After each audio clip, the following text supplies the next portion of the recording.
Outro jogador está sendo especulado para vir para o futebol brasileiro, sendo gringo, e o nome dele é Georginio Wijnaldum. O Gini Wijnaldum está sendo especulado na equipe do Corinthians para jogar ao lado do seu amigo e conterrâneo Memphis Depay. O Corinthians nas últimas horas vem sendo bastante ligado ao Wijnaldum, nome bastante conhecido no futebol nacional e internacional. O holandês é mais um dos grandes jogadores do futebol saudita, somando passagens por clubes como Liverpool, PSG e Roma. No velho continente, claro, o meio-campista defende as cores do Al-Ittihad, clube comandado por Steven Gerrard. Agora, desde o início da semana, muito se fala sobre uma possível transferência ao Corinthians, porém, para que isso se torne totalmente viável, precisaria haver uma drástica redução salarial. No momento, não há nada entre as partes e o jogador está sendo ventilado, um nome ainda inviável. Porém, foi assim que o Corinthians contratou Memphis Depay. Para se ter ideia, o Wijnaldum recebe algo em torno de 7 milhões de reais por mês na Arábia. A notícia da possível transferência começou a repercutir após novas informações de que indicariam que o Wijnaldum, por ser amigo de Depay e por ter interesse em jogar no futebol brasileiro, poderia vir para que ambos concretizassem uma dupla, podendo jogar pelo Corinthians. O que pode ser de positivo para o clube é o fato do meio-campista estar em busca de novos desafios. Ainda assim, seu contrato é vigente até 2026 e não teria como agora o Corinthians pagar a multa. Soma-se a isso uma questão do clube paulista de estar procurando o meio-campista de peso para 25. Enquanto isso, nada se resolve e o ex-Liverpool segue no futebol saudita. Na carreira, além das equipes citadas, o jogador de 34 anos ainda soma passagens por Newcastle, PSV e Feyenoord, sendo no Liverpool de Klopp, claro, sua principal passagem no futebol mundial, fazendo até mesmo aqueles 2 gols marcantes contra o Barcelona na Champions de 19, que certamente você deve lembrar. Será que o Corinthians realmente tem aporte para trazer o Wijnaldum? Eu não vou negar para você, seria incrível pro timão. Se tem um time que tá sofrendo de lesões demais é o Barcelona. O técnico do Barcelona, Hansi Flick, vem sofrendo com lesões à torta e à direita. No jogo inclusive da derrota para a Real Sociedad por 1-0, o Flick perdeu mais um jogador extremamente importante. Lamine Yamal e até mesmo Lewandowski tiveram lesões confirmadas. O primeiro não foi relacionado para a partida devido a uma lesão no tornozelo. Já o polonês reclamou de dores e teve lesão diagnosticada nas costas. Nos bastidores, a comissão técnica definiu um substituto para o jovem jogador de 17 anos. Segundo informações do jornalista Jaume Macé,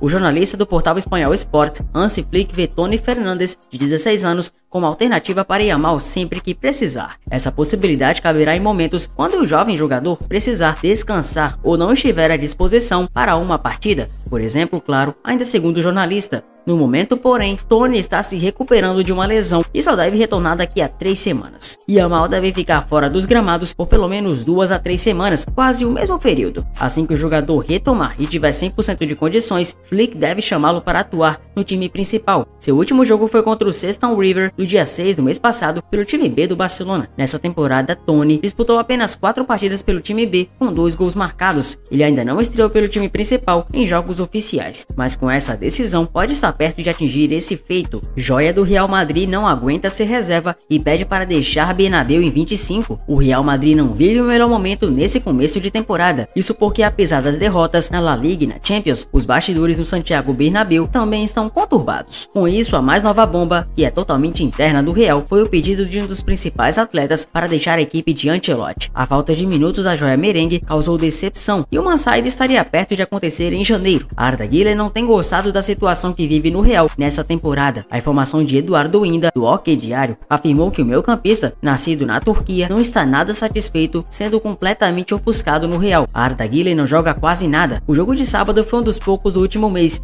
Ele está totalmente chateado. Ancelotti não gosta. David sim, mas Carlos não, porque lhe falta fisicalidade e caráter, disse o jornalista espanhol. Por isso, Eduardo Inda também relatou que o próprio Arda Güler tem vontade de deixar o Santiago Bernabéu em janeiro de 25, por empréstimo, claro. Uma ideia é voltar ao Fenerbahçe, clube de José Mourinho, de acordo com Inda. O Güler foi um dos grandes destaques da Eurocopa 24 e movimentou o mercado de transferências no verão europeu. Isso porque grandes clubes da Premier League chegaram a formalizar o interesse em contratar o atleta merengue. Até o momento, Arda Güler não marcou gols ou assistências nessa temporada pelo Real. O jogador turco atuou em 12 jogos sob o comando de Ancelotti, com 306 minutos em campo, média de 25,5 minutos por duelo. Já na última temporada, o camisa 15 sofreu com lesões, mas também atuou em 12 jogos com a camisa do clube espanhol. Por outro lado, o meio-campista marcou 6 gols em 440 minutos em campo. O Real Madrid conseguiu manter Ancelotti no cargo de técnico após a conquista da Champions. O italiano, que estava em fim de contrato, decidiu decidiu renovar seu vínculo com o time merengue até 2026, garantindo sua continuidade no clube. No entanto, a permanência de Ancelotti não foi nada fácil. Diversos rumores circularam sobre sua possível saída e a seleção brasileira surgiu como uma das principais interessadas em contar com o italiano. Após todo o desenrolar dessa situação, Ancelotti ficou na Espanha e o técnico quebrou o silêncio, comentando sobre o sentimento de ter escolhido o Real em vez da seleção. O técnico revelou que não tem arrependimento de sua decisão e está convicto de que tomou a decisão certa. Nas palavras dele, eu não me arrependo de nada e continuo aproveitando cada dia em Valdebebas. Apreciarei todo o tempo que passarei aqui, afirmou Carleto. Aos 65 anos, Ancelotti vive uma das fases mais difíceis de sua trajetória no fute. Após perder de 4-0 para o Barça em pleno Bernabéu, o time também foi derrotado pelo Milan no Bernabéu também por 3-1. Com a sequência de resultados ruins, o Real até goleou recentemente o Osasuna, mas a má fase segue impregnada no clube. Com desfalques e, claro, o desgaste da torcida, Ancelotti ainda assim permanece no Real, porém na corda bamba, e precisa ganhar mais jogos para ter a confiança novamente de todo o staff e do clube merengue. Endrick do Real Madrid toma decisão de última hora sobre acerto com a Juventus. O jovem atacante tem tido pouco espaço desde que chegou à equipe merengue. O jogador acabou ficando de fora da última convocação da seleção brasileira. Soma apenas 9 jogos disputados. Além disso, no período, esteve em campo por 107 minutos, pouco mais de um jogo completo. Dessa forma, muito se especula sobre uma saída por empréstimo, sendo Juventus e Tottenham alguns dos interessados, e a Juventus intensificou o contato por Endrick. Porém, Endrick parece estar disposto a permanecer e não sair. Conforme repercutido no portal Defensa Central da Espanha, apesar do brasileiro não negar estar um pouco chateado em virtude do pouco tempo de jogo, não considera uma saída nesse momento. De acordo com a fonte, o atacante quer se esforçar ainda mais para que ganhe espaço no Real. A tendência é que isso aconteça naturalmente com o decorrer da temporada. O Real não vive bom momento. O jovem também entende que não é nada simples conquistar espaço no atual elenco, porém vê outros jogadores decaírem um pouco, entre eles o próprio Mbappé, e acredita que a oportunidade de ser titular no lugar de Kylian está mais próxima do que se imagina. O italiano Ancelotti admira o Endrick, apesar, claro, de não colocar tanto para jogo, mas sim porque entende que para colocar todos para jogar é uma situação muito difícil. Inclusive, o próprio Mbappé poderia ficar desgastado com essa decisão de colocar o Endrick para jogo. Isso acaba dificultando as coisas. O Barcelona está de olho em um zagueiro que está surpreendendo pela sua grande vocação defensiva e, claro, pela sua grande vitalidade. Estou falando de Jonathan Tah. O Bayern de Munique esteve bem próximo de conseguir contratar e assinar um pré-contrato com o zagueiro alemão. Entretanto, as conversas entre as partes acabaram colapsando semanas após serem iniciadas. Agora, uma potência de La Liga entrou em contato com os agentes de Tah sobre a possibilidade dele vestir as cores do seu time. Eles querem encaminhar um acordo para sacramentar a chegada do veterano. O portal Fichajes informa que o Barça realizou os primeiros contatos pela contratação do zagueiro Jonathan Tah. A equipe espanhola tem se mostrado atenta à situação do veterano há alguns meses e espera concluir sua chegada. Um dos principais defensores da contratação é o próprio Hansi Flick, técnico grande fã dos seus talentos. O alemão acredita que ele chegaria para resolver os problemas de vez da equipe do Barça na parte da zaga. A possibilidade de uma proposta em janeiro do ano que vem é completamente descartada para a equipe de Camp Nou. Os dirigentes não veem espaço nas finanças que permitam contratá-lo sem ter como agente livre. Para que isso aconteça, eles torcem pelo fim do contrato do atleta com o Bayer Leverkusen em junho do ano que vem. Os agentes do zagueiro já foram notificados quanto ao interesse por Tah e estão a par de toda a situação. Essa é polêmica. Rodri colocou Vinícius Júnior na terceira posição da bola de ouro e afirmou mais coisinhas aí.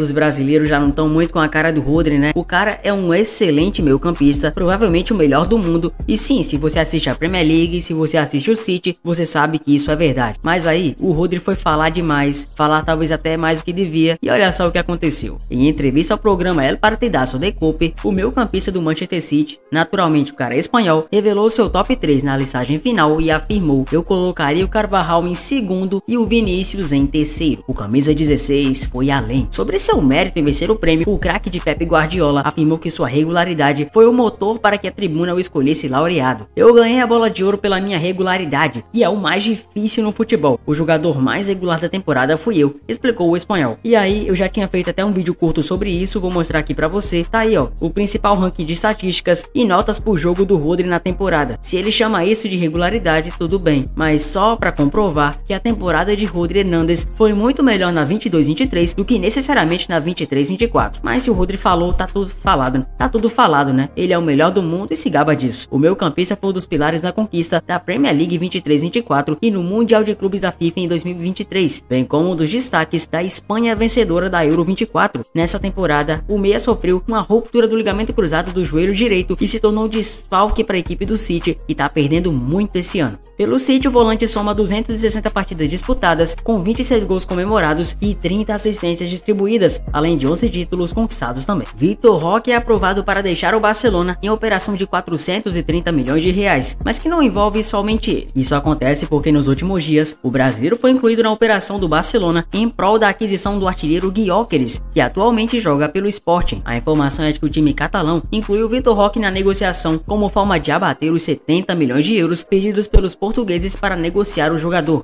Esses 70 milhões de euros, claro, totalizados para reais, ficam 430 milhões. Inclusive, segundo a apuração do jornal A Bola de Portugal, o atacante Vitor Roque é um sonho antigo do clube lusitano e chegou a ser sondado pela equipe antes de fechar com o Sporting. Justamente por isso, a possibilidade de contar com um jovem brasileiro agrada bastante o time de José Alvalade. Não obstante, isso não significa que um acordo por Gyökeres deve acontecer. Mohamed Salah está nas prioridades do Barcelona, é o que indica a reportagem do Diário Sport. Segundo a publicação, o egípcio indicou que vê a saída do Liverpool com bons olhos até, já que Salah vive seu último ano de contrato e vê o clube espanhol como uma boa opção para a clube, já que o Salah é muito ambicioso em relação a continuar em grandes ligas. Aos 32 anos de idade, Salah tem contrato com o Liverpool até junho de 25. Desde 2017 no clube, o atleta teve proposta milionária do futebol saudita há um ano, mas os Reds recusaram e fizeram um esforço a mais para manter o craque. Até aqui, Salah soma 352 jogos, 214 gols e 91 assistências pela equipe, com direito a 9 títulos, entre eles Mundial de Clubes, Champions e Premier League. Salah tem ao todo 10/10, 10 gols e 10 assistências em 17 jogos de temporada até aqui.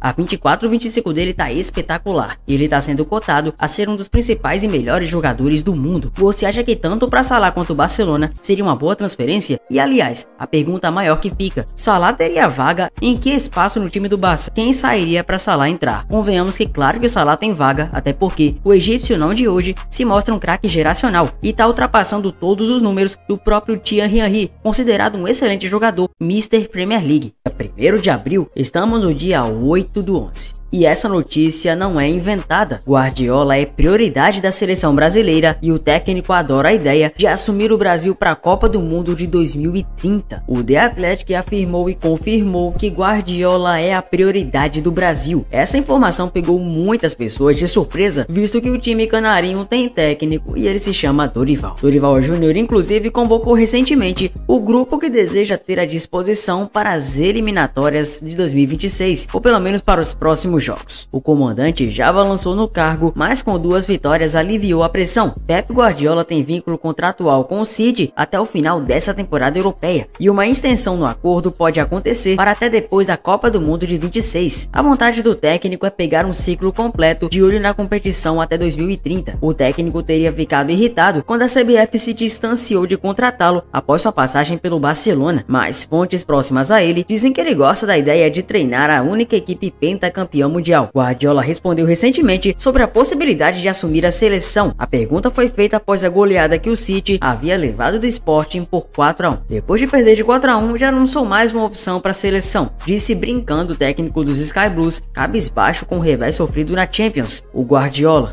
esquece essa derrota aí, a gente segue tendo você como prioridade. Ninguém vai levar essa derrota pro coração, até porque de derrota o Brasil ultimamente tá entendendo. Na data FIFA de novembro, a seleção vai enfrentar a Venezuela e Uruguai. Diante dos venezuelanos, o time canarinho viaja para o exterior e contra o elenco celeste será na Arena Fonte Nova, no dia 19. Eu acho muito difícil que tenha algum torcedor brasileiro que olhe pro Guardiola e fale assim: ah, o Guardiola? Eu não vou querer não, eu prefiro um técnico brasileiro, não o Guardiola. Sinceramente, isso de técnico brasileiro já foi mais que provado que pode se tornar algo defasado. Aliás, não se tornar, já se tornou. A defasagem dos técnicos brasileiros fazem com que Dorival Júnior, Tite e outros nomes sejam os mais bem cotados e ainda assim, quando assumem a seleção, não conseguem entregar o mesmo futebol que é esperado deles. A defasagem é tanta que a prioridade deve ser, com toda certeza, os técnicos estrangeiros. Falam que o Brasil assim vai perder o patriotismo ou que necessariamente vai perder a essência, mas convenhamos, muitos desses caras sabem do DNA brasileiro e até admiram muito a brasilidade. E outra, não faz nenhum sentido continuar insistindo em erros que podem ser fatais para o processo final. Para uma seleção que é pentacampeã do mundo, temos que ter um técnico à altura dela. Não estou necessariamente criticando Dorival, mas entre Pep Guardiola e Pep Dorival Diola, eu prefiro o careca original. Mas e aí, você realmente acredita que Pepe pode assumir a seleção brasileira? E mais ainda, dá jeito no Scratch Canarinho que parece totalmente perdido? Ah, essa eu quero saber aqui. Vamos nos comentários, mas não pense que o vídeo parou por aí. Estamos só no começo, porque mais notícias virão. O Corinthians volta atrás e aceita vender Yuri Alberto com uma condição. O atacante irá encerrar a temporada como um dos principais artilheiros do país. O Corinthians pode vender o Yuri, o protagonista que o povo precisa, como já dizia o Paulo Andrade, o protagonista do povo, para a próxima temporada do futebol brasileiro. O atacante deu a volta por cima e se consolidou como um dos artilheiros do país em 2024. Yuri Alberto nessa temporada já contribuiu com 25 gols marcados e outras 6 assistências fornecidas nas 52 partidas em que defendeu as cores do clube paulista. Assim, o jogador, que ainda é jovem, vale lembrar, voltou ao radar do futebol europeu e deve ser vendido na próxima janela de transferências, caso chegue uma proposta que agrade a ambas as partes. Conforme publicado pelo jornalista Samir Carvalho, Augusto Melo e Fabinho Soldado teriam afirmado ao atacante que caso chegue uma boa proposta, o clube poderá vendê-lo. No entanto, o acordo precisaria ser positivo para ambos os lados. Na última janela de transferências, o centroavante esteve perto de rumar ao Wolverhampton, mas as conversas não se concretizaram. Agora o futebol inglês novamente surge como possível destino, mas com novos interessados. Recentemente, equipes como Everton, West Ham e Newcastle demonstraram interesse. Porém, enquanto isso, o atleta segue totalmente focado na reta final do Brasileirão. Atualmente, o Corinthians ocupa a 13ª posição na tabela de classificação e quer escapar de uma vez por todas do rebaixamento. Mas e aí? Gostou dessas transferências? Sabia de tudo? Tá surpreendendo com alguma? Comenta embaixo e conta pra mim. Muito prazer, eu sou o Zefut e mais um giro de transferências e rumores concluído com sucesso. Deixa seu like e se inscreva no canal. Um abraço a todos e eu vejo vocês no próximo vídeo. Valeu!